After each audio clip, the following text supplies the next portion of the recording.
किसान भाइयों नमस्कार।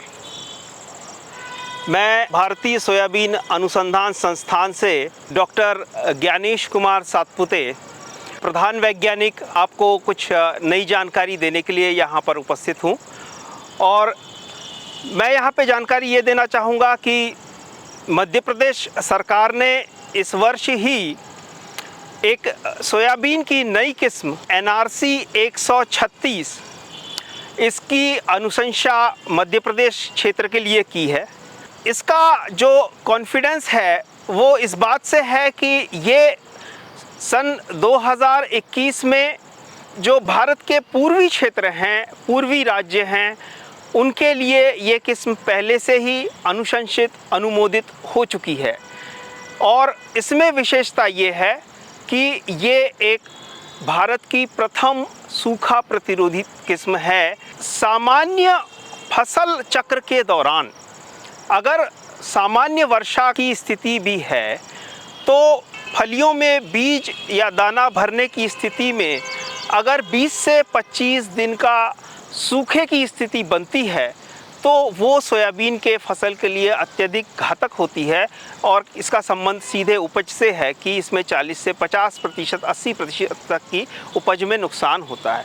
ऐसी स्थिति में जब ऐसी परिस्थिति आती है जो कि किसान भाई लगातार बारिश में ये पहचान नहीं पाते हैं, अगर मैं कहूँ तो कि हम इग्नोर कर दें कि इस समय सूखा पड़ रहा है, एक छोटा पीरियड है 20 से 25 दिन, और अगर उस समय ऐसी स्थिति बन जाए तो हमारे पास अगर तो पानी की सिंचाई की व्यवस्था भी ना हो तो उस परिस्थिति में यह किस्म जो है किसानों के लिए बहुत ही लाभप्रद होगी।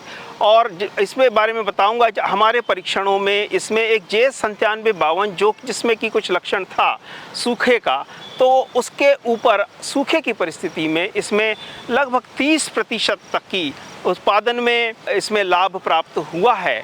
कि इसकी जो औसत उपज है वो 17 कुंटल प्रति हेक्टेयर है।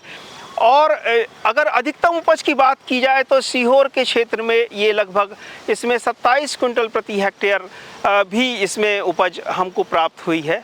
साथ ही साथ अगर मैं सूखे की बात करूं, जब सूखे की स्थिति बनती है तो उस समय जो पीला मोज़ेक जो वायरस है, पीला मोज़ेक का जो रोग है, वो सोयाबीन में बहुतायत से पाया जाता है, जिससे कि सोयाबीन के उत्पादन में पुनः कमी आती है।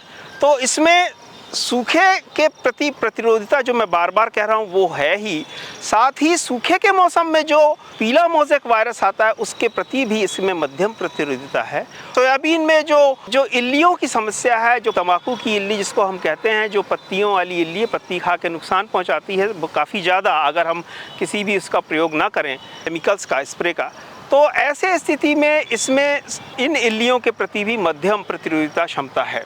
अब मैं इसके पौधे की विशेषता की हम किस्म को किस तरीके से पहचानें और इसकी जो मैं बात कर रहा हूँ वो बातें इसमें शामिल हैं।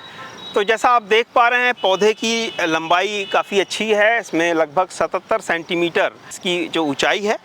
और अगर नीचे से आप देखें तो लगभग 14.5 सेंटीमीटर जो आप देख रहे हैं, यहाँ पर कोई भी फली आपको नहीं दिख रही है।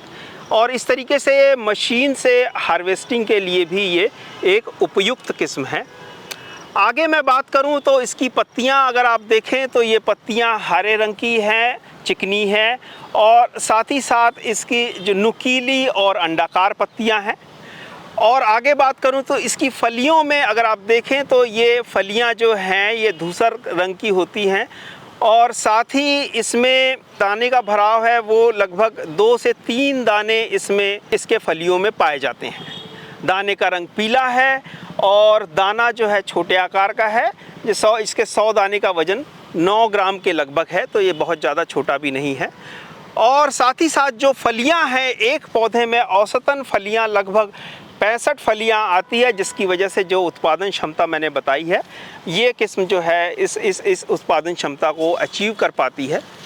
तो इसके अलावा अगर मैं बात करूं, ये इसकी जो अवधि है, जो परिपक्वता अवधि है, अधिकतम परिपक्वता अवधि 102 दिन की है। यानी कि अगर मौसम की बात करें, जैसा अगर मौसम फेवरेबल है तो 1-2 दिन आगे 1-2 दिन पीछे, पर 102 दिन जो है अधिकतम इसकी परिपक्वता अवधि है।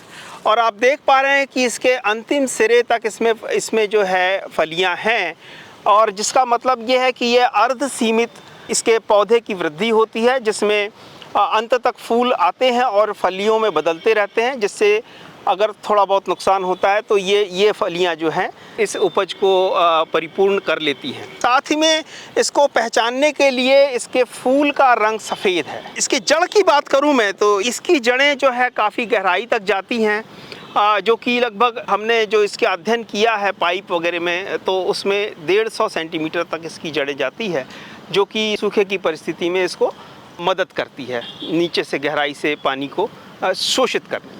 धन्यवाद।